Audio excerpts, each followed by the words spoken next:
Welcome to daily fact. आज हम discuss करेंगे मई 2024 के कुछ इंपॉर्टेंट करंट अफेयर। हमारा टारगेट रहेगा प्रीलिम्स और मेंस दोनों के लिए जो है वो हम करंट अफेयर पढ़ेंगे। साथ में डिस्कस करेंगे कि कौन सा कंटेंट हमें किस तरह से हेल्प कर सकता है प्रीलिम्स में और मेंस में। अगर आप हमारे साथ नए जुड़े हो तो आप हमारे इनिशिएटिव को सब्सक्राइब कर सकते हैं और साथ में शेयर कर सकते हैं। प्लस हमारा जो टारगेट है उसमें हम 1 ईयर के करंट अफेयर को जो है वो पूरा कवर कर रहे हैं, तो इसलिए आप प्लेलिस्ट चेक कर सकते हैं रिगार्डिंग करंट अफेयर। शुरुआत करते हैं आज की वीडियो को। सबसे पहले हम बात करेंगे काउंटर टेररिज्म ट्रस्ट फंड के बारे में। इसको एस्टेब्लिश किया गया है 2009 में और इसमें जो टारगेट है सरकार ने रखा हुआ, यानी कि वर्ल्ड लेवल पर हम यहाँ पे बात कर रहे हैं, काउंटर टेररिज्म यानी कि टेररिज्म को एड्रेस करने का जो है वो यहाँ पे फोकस किया जा रहा है, जिसमें फंड प्रोवाइड किए जा रहे हैं एंटी टेररिस्ट जितने भी हमारे प्रोग्राम्स होते हैं उनके लिए। और इसमें भारत भी जो है वो वन ऑफ द कंट्रीब्यूटर है, भारत भी जो है यहाँ पर फंड जो है प्रोवाइड करता है। नेक्स्ट उसके बाद जो टॉपिक रहेगा that is United Nations forum on forest. इसको बनाया गया है 2000 में और इसका ऑब्जेक्टिव क्या है, मैनेजमेंट, कंजर्वेशन और सस्टेनेबल डेवलपमेंट ऑफ फॉरेस्ट। और इंडिया जो है वो फाउंडिंग मेंबर है United Nations forum on forest का, तो ये इंपॉर्टेंट रहेगा, ईयर हमें याद रखना है। देन उसके बाद ASEAN India trade in goods agreement. ये एग्रीमेंट अगर हम बात करें तो इसका 4th एडिशन मलेशिया में रिसेंटली हुआ है। इसको साइन किया गया है 2009 में, थाईलैंड में जब समिट हुआ था पहला, तब इसको साइन किया गया था और इसने काम करना शुरू किया है 2010 से। तो याद रखना है कि एग्रीमेंट कब साइन हुआ है, 2009, कहाँ पर, थाईलैंड में। और उसके बाद काम करना कब से शुरू किया है, 2010 से। ये kind of a free trade agreement है, मतलब प्रॉपर पूरा फ्री ट्रेड एग्रीमेंट की तरह ही काम करता है, लेकिन ये सिर्फ अप्लाइड है फिजिकल गुड्स और प्रोडक्ट के लिए, सर्विसेज को इसमें इंक्लूड नहीं किया गया है। देन सर्विसेज के रिगार्डिंग अगर हम बात करें तो सेपरेट एग्रीमेंट साइन हुआ है 2014 में, जिसमें सर्विसेज को जो वो इंक्लूड किया गया। आसियान की अगर हम बात करें तो 1967 में बनी है बैंकॉक डिक्लेरेशन से और 5 कंट्रीज़ ने बनाया इनको, थाईलैंड, सिंगापुर, फिलीपींस, मलेशिया और इंडोनेशिया। तो Indonesia, Malaysia, Philippines, Singapore, Thailand, 5 important countries founding members. और इनके रिगार्डिंग ट्रिक भी है, तो इनमें से कौन सा फ़ोन लेगा। टू से याद रखना थाईलैंड, और आपका इन से याद रखना है हमें इंडोनेशिया, मे से याद रखना है मलेशिया, से याद रखना है सिंगापुर, और फोन में से पीएच से याद रखना है मैंने फिलीपींस। देन प्रेजेंटली 10 मेंबर्स है इसमें और फोकस किया जा रहा है economic, political, security, military, educational और सोशल इंटीग्रेशन इनकी तरफ। तो एक कोर जो है वो एरियाज़ है जिस पर जो है वो किसी और कंट्री के साथ भी जो है वो ट्रेड एंड कॉमर्स करते हैं या डील करते हैं डिप्लोमेटिक लेवल पर, तो ये बेसिक जो है वो ग्राउंड रहते हैं। देन उसके बाद नेक्स्ट टॉपिक है अरब लीग। अरब लीग की अगर हम बात करें तो ये रीजनल ऑर्गेनाइजेशन है अरब कंट्रीज़ का, और इसको बनाया गया है 1945 में कैरियो इजिप्ट में, और इसका हेडक्वार्टर भी कैरियो इजिप्ट में ही है। इसका जो मेन टारगेट है वो अरब कंट्रीज़ के इंटरेस्ट को प्रमोट करना है, यानी कि अरब वर्ल्ड के इंटरेस्ट को प्रमोट करना है। हेडक्वार्टर इजिप्ट में, ऑफिशियल लैंग्वेज अगर हम बात करें तो वो है अरबिक, और मेंबर्स है 22। हमारा टारगेट जो है वो क्विक रिवीजन की तरफ है, तो इसलिए जो है वो हम सारे फैक्ट को जल्दी जल्दी पढ़ रहे हैं। देन उसके बाद आरसीईपी की अगर हम बात करें, रीजनल कॉम्प्रिहेंसिव इकोनॉमिक पार्टनरशिप, ये एग्रीमेंट इकोनॉमिक एग्रीमेंट है बिटवीन आसियान नेशन और free trade partners, free trade agreement partners. और इसमें अगर हम बात करें टोटल 15 जो है वो मेंबर्स है, लार्जेस्ट ट्रेडिंग ब्लॉक इसको माना जा रहा है। देन उसके बाद यहाँ पर जो मेन ऑब्जेक्टिव है इसको डिज़ाइन किया गया प्रमोट करने के लिए इकोनॉमिक इंटीग्रेशन और ट्रेड लिबरलाइजेशन और साथ में कॉपरेशन। ये बिल्कुल बेसिक जो है वो कोर एरियाज़ है। और इसमें जो अगर हम बात करें बेसिक नेगोशिएशंस की तो 2012 में शुरू हुई थी, उसके बाद ऑफिशियली साइन किया गया इसको 2020 में, और 2022 से 1 जनवरी से जो है वो इसने काम करना शुरू कर दिया। प्रेजेंटली अगर हम बात करें तो 15 मेंबर है, जिसमें 10 जो है वो आसियान नेशन आते हैं, 5 हमने फाउंडिंग मेंबर पहले पढ़ लिए थे, 5 अब हम बात करेंगे, लाओस, म्यांमार, ब्रुनेई, कंबोडिया और वियतनाम। और इसमें जो लाइक ये तो हो गए टोटल 10 मेंबर। अगर बाकी हम 15 मेंबर्स में 5 मेंबर की बात करें तो that is China, Australia, New Zealand, Japan, south Korea. Bharat भी इसका फाउंडिंग मेंबर था, लेकिन 2019 में भारत ने विड्रॉ कर लिया था, और विड्रॉ करने के जो बेसिक कारण है, सबसे पहला चाइनीज़ गुड्स डंपिंग वाली जो पॉलिसी है चाइना की, वो हमारे लिए कंसर्न। देन उसका फ्री ट्रेड एग्रीमेंट हमारा ऑलरेडी आसियान के साथ है, जिसमें हमने बात की लाइक ये वाला जो हमारा एग्रीमेंट हुआ ASEAN India trade in goods agreement, उसका सर्विसेज को भी हमने इंक्लूड किया। तो हमारे पास ऑलरेडी फ्री ट्रेड एग्रीमेंट है, तो हमें एक नए एग्रीमेंट की क्यों जरूरत है, ऐसा भारत ने कहा। प्लस साथ में इसका जो है वो भारत की जो डोमेस्टिक इकोनॉमी है उसके ऊपर भी जो है वो इसका असर पड़ेगा। नेक्स्ट उसके बाद है सेंट्रल विजिलेंस कमीशन। ये अपेक्स विजिलेंस इंस्टीट्यूशन है that exercises superintendence over the vigilance administration of the organisations where executive powers of the government extended. तो मतलब गवर्नमेंट की एग्जीक्यूटिव पावर जहाँ तक एक्सटेंडेड है, जितने भी आपके पब्लिक ऑफिशियल्स हो गए, विजिलेंस के रिगार्डिंग जो है वो ये काम करती है। ये जो आपकी विजिलेंस कमीशन है इसको बनाया गया है संथनमन कमेटी की रिकमेंडेशन पे, जो कि करप्शन से रिलेटेड कमेटी बनाई गई थी 1964 में, जो है वो बना है कमीशन। देन उसके बाद स्टेटरी स्टेटस अगर हम बात करें तो वो 2003 में मिल रखा है, सीवीसी एक्ट 2003 के अंदर। ये जो सीवीसी है इसका कोई अपनी जो है वो मिनिस्ट्री या कोई डिपार्टमेंट नहीं है, डायरेक्टली जो पार्लियामेंट के लिए रिस्पॉन्सिबल है। कंपोजिशन अगर हम बात करें तो चेयरपर्सन और 2 विजिलेंस ऑफिसर इसमें होते हैं, और अपॉइंटमेंट अगर हम बात करें तो प्रेसिडेंट ऑफ इंडिया करते हैं। अभी प्रेसिडेंट ऑफ इंडिया भी चेयरमैन की जो अपॉइंट करते हैं, ऐसे नहीं कर देते सीवीसी का, इसमें भी एक कमेटी होती है जिसको चेयर करता है प्राइम मिनिस्टर, जिसमें आपका पीएम होंगे, होम मिनिस्टर होंगे और leader of the Lok Sabha, leader of the opposition in Lok Sabha होंगे। यहाँ पे 3 मेंबर्स होते हैं जो रेकमेंड करते हैं नेम, फिर प्रेसिडेंट ऑफ इंडिया अपॉइंट करते हैं। देन उसके बाद सेक्रेटरीट इसका अपना होता है, असिस्ट करता है लोकपाल और लोकायुक्त को with respect to the cases. उसके बाद टर्म ऑफ ऑफिस अगर हम बात करें तो 4 साल होती है, या फिर जब तक वो 65 ईयर का नहीं हो जाता तब तक। Salary equivalent to the UPSC chairman, जो सीवीसी का जो चेयरमैन होगा उसकी सैलरी इक्वलेंट होगी यूपीएससी के चेयरमैन पे के इक्वल, और मेंबर्स की अगर हम बात करें तो सीवीसी मेंबर्स के equal to UPSC members. Removal की अगर हम बात करें तो प्रेसिडेंट ऑफ इंडिया रिमूव करते हैं। ग्राउंड अगर हम बात करें मिसबिहेवियर, इनकैपेसिटी, अनफिट और प्रॉफिट ऑफ ऑफिस अगर उनके पास है तो उस केस में रिमूव किया जा सकता है। और रिमूवल की इंक्वायरी जो है वो सुप्रीम कोर्ट प्रॉपर कंडक्ट करवाते हैं। पावर्स की अगर हम बात करें तो सिविल कोर्ट की तरह सारी पावर्स रहती है, और annual report president of India को देते हैं। अपॉइंटमेंट्स की अगर हम बात करें, council of minister, prime minister और गवर्नर, इन तीनों को अगर हम छोड़ दें तो उसके बाद की जितनी भी अपॉइंटमेंट प्रेसिडेंट ऑफ इंडिया करते हैं वो सभी जो है वो रिपोर्ट प्रेसिडेंट ऑफ इंडिया को ही करते हैं। देन प्रेसिडेंट ऑफ इंडिया उनकी रिपोर्ट्स को जो है वो पार्लियामेंट में रखते हैं। नेक्स्ट उसके बाद है खमीखाजे ड्रोन, ये सुसाइड ड्रोन्स है और अनमैन्ड ड्रोन्स है, ये रशिया ने ये बना रखे हैं। सुसाइड ड्रोन्स अगर हम बात करें तो जैसे मान लीजिए कोई ड्रोन है, ये ड्रोन अगर हवा में उड़ रहा है फिर किसी ऑब्जेक्ट से टकराता है और उसके अंदर बॉम्ब होते हैं तो टकराते ही वो फट जाएगा, तो इसको कहा जाता है सुसाइड बॉम्ब। और जो ये ड्रोन्स है इसी तरह के जो है वो फंक्शन पर काम करते हैं, या इसी तरह के जो इनका प्रिंसिपल रहता है जिसके ऊपर काम करते हैं। देन सिडबी की अगर हम बात करें, small industrial development bank of India, ये जो है वो आपका एमएसएमई सेक्टर से लिंक करता है। इसको बनाया गया है 1990 में by an act of parliament, SIDBI act. Then उसका हेडक्वार्टर अगर हम बात करें तो लखनऊ उत्तर प्रदेश में। आरबीआई का हेडक्वार्टर कहाँ है ये आप कमेंट बॉक्स में बता सकते हैं। देन उसके बाद यहाँ पर जो इसका मेन टारगेट है वो एमएसएमई सेक्टर को जो है वो एक तरह से असिस्ट करना, फाइनेंशियल एड प्रोवाइड करना, ठीक है, डेवलपमेंट रिगार्डिंग जो है वो सर्विसेज प्रोवाइड करना जो है वो यहाँ पर इसका जो है वो टारगेट है। देन उसके बाद आईडीबीआई की बात करें अगर हम, तो ये industrial development bank of India, इसको एस्टेब्लिश किया गया 1964 में by an act of parliament, IDBI act है। और टिल 1976 ये जो है वो सब्सिडरी बैंक था आरबीआई का, उसके बाद इसको जो है वो सेपरेट कर दिया और अभी पूरा जो है गवर्नमेंट ऑन करती है। ऑब्जेक्टिव क्या है, क्रेडिट प्रोवाइड करता है डेवलपिंग इंस्टीट्यूशंस को। उसका रेपो रेट की अगर हम बात करें, ऐसा रेट जिसके ऊपर जो है क्या करता है आरबीआई जो बैंक, जो कमर्शियल बैंक्स होते हैं, शेड्यूल बैंक होता है, उनको मनी प्रोवाइड करता है। देन बैंक रेट की अगर हम बात करें, सिमिलर जो है वही होता है, इसमें भी जो है वो आरबीआई क्या करता है बैंक्स को जो है वो लोन प्रोवाइड करता है, लेकिन यहाँ पर कोई कोलेटरल नहीं होता है। रिवर्स रेपो रेट की अगर हम बात करें तो आरबीआई जब बोरो करता है money from the commercial banks तो उसको कहते हैं रिवर्स रेपो रेट, यानी कि जब आरबीआई लेता है बैंक से, कमर्शियल बैंक से या शेड्यूल कमर्शियल बैंक से, तो उसको कहते हैं रिवर्स रेपो रेट। तो जब आरबीआई लेता है तो वो कम इंटरेस्ट रेट पे लेगा, लेकिन जब आरबीआई लोन देगा तो वो ज़्यादा इंटरेस्ट रेट पे देगा। तो ये बिल्कुल बेसिक सा आपको याद रखना है। और ये तीनों की तीनों फॉलो किए जाते हैं मॉनेटरी पॉलिसी मेजर्स के अंडर, जिसमें जाओ मार्केट में लिक्विडिटी को इंक्रीज करना है, डिक्रीज करना है, उसके रिगार्डिंग जो है वो सरकार जो है वो, या फिर अगर हम बात करें आरबीआई जो है वो इनिशिएटिव लेता है। देन उसका नेक्स्ट है एसएलआर। एसएलआर की अगर हम बात करें तो स्टैट्यूटरी लिक्विडिटी रेशो, ये टोटल अमाउंट है आरबीआई के पास, बैंक के पास जितना भी, उसका सम अमाउंट, उसका कुछ पोर्शन जो है वो लाइक 20, लाइक मान लीजिए 100 रुपये है तो 20 रुपीज़ जो है वो फिर एसएलआर की फॉर्म में अपने पास रखेगा। और एसएलआर कैश की फॉर्म में भी रखा जा सकता है, गोल्ड फॉर्म में भी रखा जाता है, और कोई अनदर एसेट भी हो सकता है।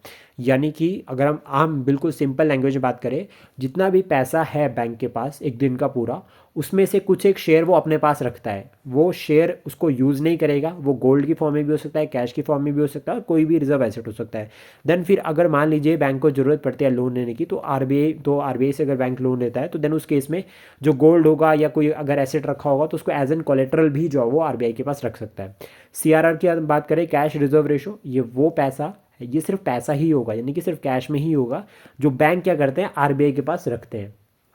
देन उसके बाद कॉल मनी की अगर हम बात करें, शॉर्ट टर्म मनी या फिर लोन, जब आरबीआई या बैंक आरबीआई प्रोवाइड करता है किसी भी बैंक को, शॉर्ट टर्म के लिए प्रोवाइड किया जाता है, तो यहाँ पर जो इंटरेस्ट रहता है, इंटरेस्ट रेट रहता है वो बहुत हाई रहता है, और इसमें मेचोरिटी पीरियड जो रहता है वो 1 से 14 दिन का रहता है। देन उसके बाद नेक्स्ट जो टॉपिक रहेगा that is schedule bank. Schedule bank जो है वो आरबीआई का जो एक्ट है, आरबीआई एक्ट 1934, उसमें जो शेड्यूल सेकंड में जो बैंक लिस्टेड है उनको शेड्यूल बैंक कहते हैं। जो सेकंड शेड्यूल में लिस्टेड नहीं है उनको जो है वो नॉन शेड्यूल बैंक कहा जाता है। एनपीए की अगर हम बात करें, नॉन परफॉर्मिंग एसेट, यानी कि वो लोन जिसके जो ना तो आपने 90 टू 80 डेज 180 डेज़ के बीच में ना तो आपने किस्त पे की है, ना तो आपने उसका जो है वो इंटरेस्ट पे किया है, तो उसको जो है वो फिर क्या है डिफ़ॉल्ट डिक्लेयर कर दिया जाता है, और वो क्या आ जाता है आपका एनपीए में इंक्लूड हो जाता है। देन उसका बाद आता है पेरिस क्लाइमेट अकॉर्ड। ये लीगली बाइंडिंग क्लाइमेट के रिगार्डिंग ट्रीटी है और इसको जो है वो COP21 यानी कि पेरिस एग्रीमेंट हुआ था हमारा जब 2015 में, तो उस टाइम इसको लॉन्च किया गया था। 196 जो है वो इसमें मेंबर्स है और इसमें टारगेट किया जा रहा है कि हमें टेम्परेचर जो है वो 2 डिग्री सेल्सियस से नीचे रखना है और प्रीफरेबली यहाँ पर लिमिट की टारगेट जो है 1.5 डिग्री सेल्सियस है बिलो या कंपेयर किया गया previous pre industrial level. National green hydrogen mission, इसको लॉन्च किया गया था 2023 में और यूनियन गवर्नमेंट का यहाँ पर टारगेट है कि ग्रीन हाइड्रोजन प्रोडक्शन जो हमारी कैपेसिटी है उसको हमें 5 मिलियन मेट्रिक टन्स तक लेके जाना है 2030 तक। देन ऑक्सीटोसिन, ये न्यूज़ में है, इसको लव हार्मोन कहते हैं। पिट्यूटरी ग्लैंड जो है वो सिक्रेट करते हैं मैमल्स की इसको, और कंसर्न क्या है कि इसका ओवर यूज़ हो रहा है इन डेयरी कॉलोनीज स्पेशली क्योंकि वो जो है वो इससे या इसको गाय को देकर जाओ मिल्क प्रोडक्शन को जाओ इंक्रीज़ करते हैं। देन उसके बाद नेक्स्ट है West Nile fever. West Nile fever जो है वो एक वायरल डिजीज़ है जो किसकी वजह से होती है, वेस्ट नाइल वायरस की वजह से होती है। अगर हम बात करें होस्ट की तो बर्ड्स जो है वो नेचुरल होस्ट माने गए हैं और वायरस जो है वो कॉमनली कहाँ पर है अभी प्रेजेंट टाइम पे अगर हम बात करें तो Africa, Europe, Middle East, North America, West Asia में जो है वो आपके जो है वो इसके केसेस देखे जाते हैं। देन उसके बाद ये कहा जाता है कि डेडली वायरस है जो कि न्यूरोलॉजिकल डिजीज़ के लिए रिस्पॉन्सिबल है ह्यूमंस में और पहली बार आइडेंटिफाई किया गया है 1937 में युगांडा में। देन उसके बाद हमें एक पॉइंट और याद रखना है कि कोई भी डायरेक्ट ट्रांसमिशन के एविडेंसेस नहीं मिलते हैं, यानी कि एक पर्सन से दूसरे पर्सन में जो है वो केसेस अभी नहीं देखे गए हैं। ट्रीटमेंट अगर हम बात करें तो कोई वैक्सीन अभी नहीं है, भगवान के सहारे है, तो यानी कि सिर्फ सपोर्टिव केयर ही जो है वो आपको हेल्प कर सकती है। सिम्टम्स अगर हम बात करें तो जनरली नो सिम्टम्स देखने को मिलते हैं, कोई भी सिम्टम नहीं रहता। समटाइम्स अगर हम बात करें तो फीवर, हेडेक या फिर टायर्डनेस यानी कि थकान महसूस होती है और वॉमिटिंग या फिर स्किन रैशेज भी देखने को मिलते हैं।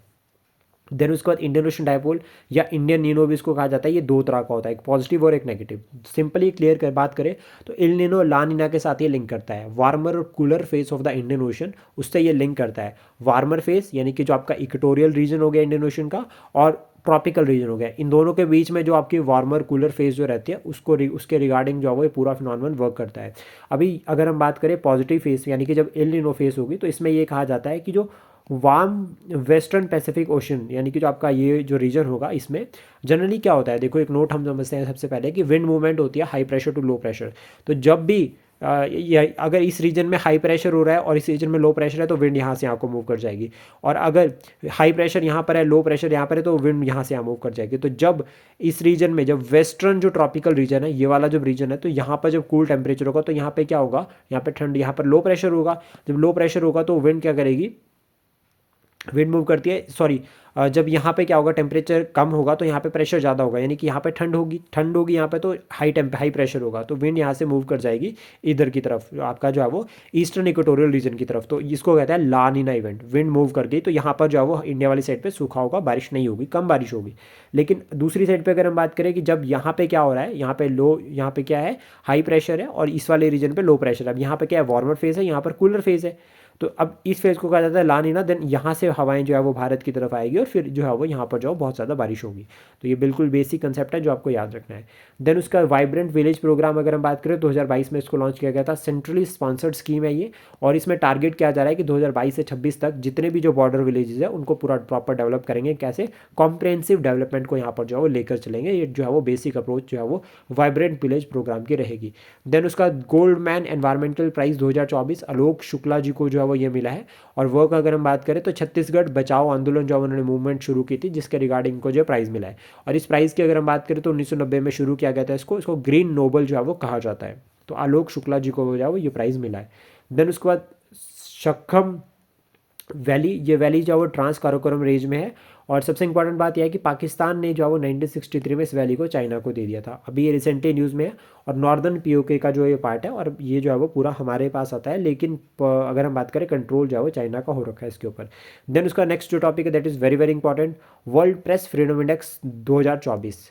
और अगर हम बात करें इसको कौन रिलीज़ करता है, रिपोर्टर विदाउट बॉर्डर्स। और इंडिया का रैंक अगर हम बात करें 2024 में तो है 159 और 2023 में अगर हम बात करें तो वो था 161। तो दोनों को हमने साथ में लर्न कर लिया। 2025 का अभी जो है वो मई में रिलीज़ होगा तो हम उसको उसके साथ में पढ़ लेंगे। तो याद रखना है 159 जो है वो 2024 के लिए जो वो रैंक है। अब इसमें बॉटम 2 की अगर हम बात करें तो सेकेंड लास्ट सीरिया आती है, उसका लास्ट पे जाती है आपके एट्रिया। और कुछ कंट्रीज़ जिनके रैंक भारत से अच्छे हैं तो उसमें टर्की अगर हम बात करें तो 158, पाकिस्तान की अगर हम बात करें तो 152 और श्रीलंका की अगर हम बात करें तो दैट इज़ 150। देन उसका शिंकुला टनल की हम बात करेंगे तो शिंकुला टनल जो है वो लाहौल वैली और जास्कर वैली को कनेक्ट कर रही है। 4.1 किलोमीटर की जो है वो ये टनल है और इसको कौन किसने बनाया, बीआरओ ने। बीआरओ की अगर हम बात करें तो 1967 में 1960 में बनी है और टारगेट क्या है, इंफ्रास्ट्रक्चरल डेवलपमेंट है इन द बॉर्डर रीजन, बहुत इंपॉर्टेंट।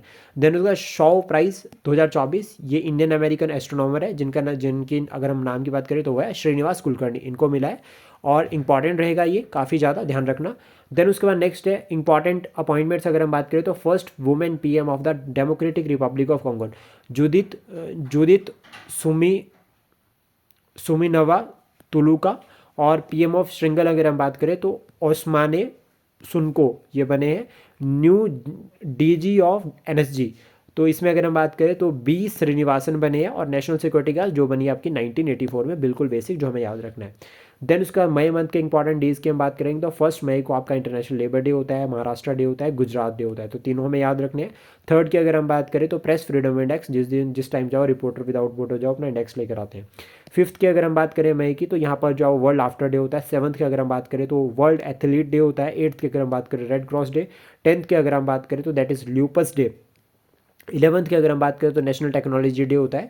12th की अगर हम बात करें तो इंटरनेशनल नर्सेज डे। 15th की अगर हम बात करें तो इंटरनेशनल डे ऑफ फैमिलीज होता है। 16th की अगर हम बात करें यानी कि 16th में तो नेशनल डेंगू डे। 17th को होता है वर्ल्ड टेलीकम्युनिकेशन डे। 18th की अगर हम बात करें तो वर्ल्ड एड्स वैक्सीन डे होता है और इंटरनेशनल म्यूजियम डे होता है। उसके बाद नेक्स्ट जो इंपॉर्टेंट रहेगा that is arm force day होता है, आर्म फोर्स डे, तो ये आपका थर्ड सैटरडे होता है मई का। देन उसका 21st की अगर हम बात करें तो एंटी टेररिज्म डे या नेशनल एंटी टेररिज्म डे, और इंटरनेशनल टी डे भी जो आपका 21st को होता है। 23rd की अगर हम बात करें तो बुद्ध पूर्णिमा होती है और वर्ल्ड टर्टल डे भी जो आपका 23rd को होता है। 24th की अगर हम बात करें तो नेशनल ब्रदर्स डे होता है और 30th की अगर हम बात करें तो दैट इज़ गोवा डे या स्टेटहुड डे भी इसको कहते हैं। और 31st की अगर हम बात करें तो एंटी टोबैको डे या नो टोबैको डे भी हम बात करें। देन क्लासिकल लैंग्वेजेस की अगर हम बात करेंगे तो टोटल पहले तो वो 6 थी, अभी 5 जो वो न्यू ऐड की गई है। तमिल जो है वो पहली क्लासिकल लैंग्वेज थी जिसको बनाया गया 2004 में। दूसरी संस्कृत जो कि 25 नवंबर 2004 में बनी है। तेलुगु की अगर हम बात करें या कन्नडा और जो तेलुगु है इनको 2008 में जो है वो क्लासिकल लैंग्वेजेस बनाया गया। मलयालम की अगर हम बात करें तो 2013। ओडीआई की अगर हम बात करें तो 2014। ओडीआई को लेकर जो एग्जाम में क्वेश्चन बन रखा है तो दैट मीन्स क्लासिकल लैंग्वेजेस का टॉपिक बहुत ज़्यादा इंपॉर्टेंट रहेगा। देन उसके बाद 5 न्यू अगर हम बात करें क्लासिकल लैंग्वेज की तो पाली, प्राकृतिक, बंगाली, आसामी, या फिर अगर हम बात करें मराठी या फिर इसको असमीज़ भी कहा जाता है। क्लासिकल डांसेस की हम बात करें तो भारतनाट्यम तमिलनाडु, कथक उत्तर प्रदेश, कथकली केरला, और इसको करेक्ट कर लेना यहाँ पे भारतनाट्यम को बीटी आप यहाँ पे कर सकते हो और यहाँ पर जो है वो यूके से हमें इसको याद रखना है। देन उसके बाद जो हमारा यहाँ पे रहेगा कथकली हो गया, केरला हो गया, कुचिपुड़ी आंध्र प्रदेश हो गया, मणिपुरी की बात करें मणिपुर, मोहिनीअट्टम केरला हो गया, उड़ीसी उड़िया हो गया, सतरिया असम। तो उसको याद कर सकते हैं एस ए से, डबल ओ से, एम के से, एम एम से हो गया मणिपुर आपका मणिपुरी, और ए के से याद कर सकते हैं कुचिपुड़ी आंध्र प्रदेश, के से याद कर सकते हैं कथकली केरला, यूके से याद कर सकते हैं यूपी और कथक, और भारतनाट्यम बीटी से याद कर सकते हैं या टीबी से याद कर सकते हैं इसको तमिलनाडु और भारतनाट्यम। देन वेस्ट बंगाल की कुछ important Ramsar sites, wild life sanctuaries और नेशनल पार्क्स के बारे में बात करेंगे, साथ में टाइगर रिजर्व। देखो सबसे पहले रामसर साइट्स की अगर हम बात करें तो ईस्ट कोलकाता वेटलैंड, ये रामसर साइट है। सुंदरबन वेटलैंड, ये लार्जेस्ट रामसर साइट है भारत की, ये भी जो आपकी वेस्ट बंगाल में है। देन वाइल्ड लाइफ सेंचुरी की अगर हम बात करें तो छपरामरी वाइल्ड लाइफ सेंचुरी जो हमें याद रखना है, महानंदा वाइल्ड लाइफ सेंचुरी और Raiganj birds wild life sanctuary, ये 3 इंपॉर्टेंट है। रायगंज बर्ड सेंचुरी को लेकर एग्जाम में क्वेश्चन बन रखा है।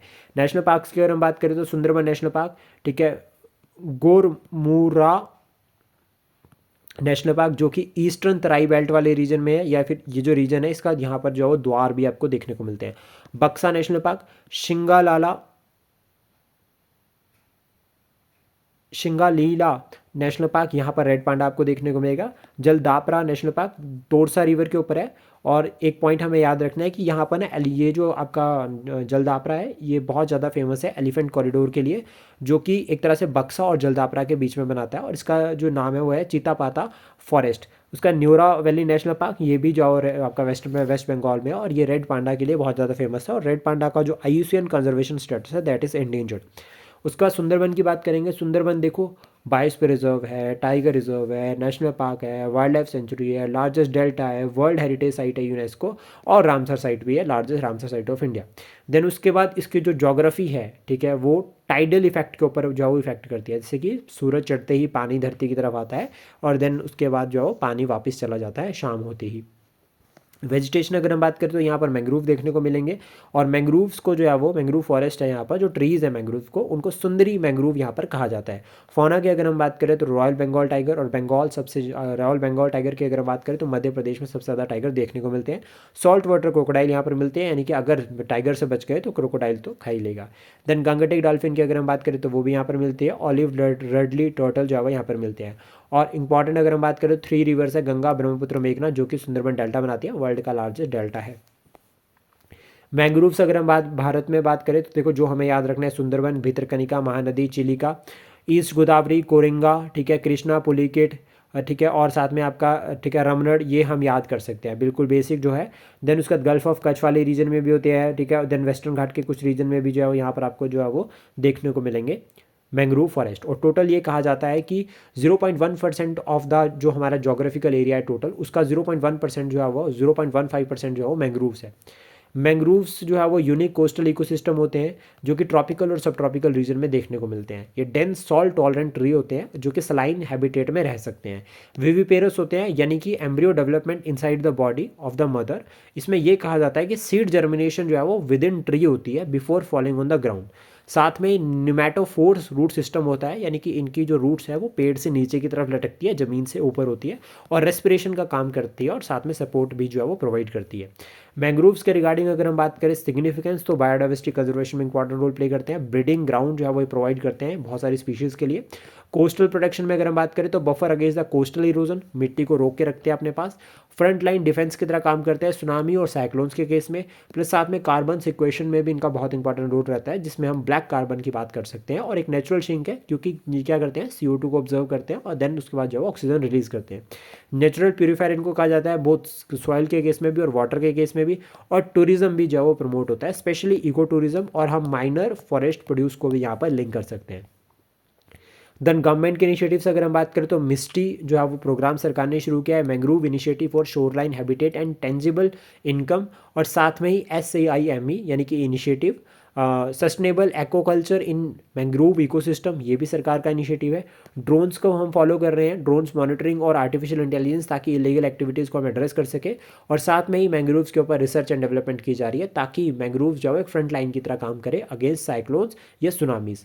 आई होप जो हमने करंट अफेयर आज डिस्कस किया है ये आपको एग्जाम के लिए हेल्प करेंगे। Thank you, please support, share and subscribe daily fact. जल्दी मिलते हैं कुछ इंपॉर्टेंट करंट अफेयर के साथ।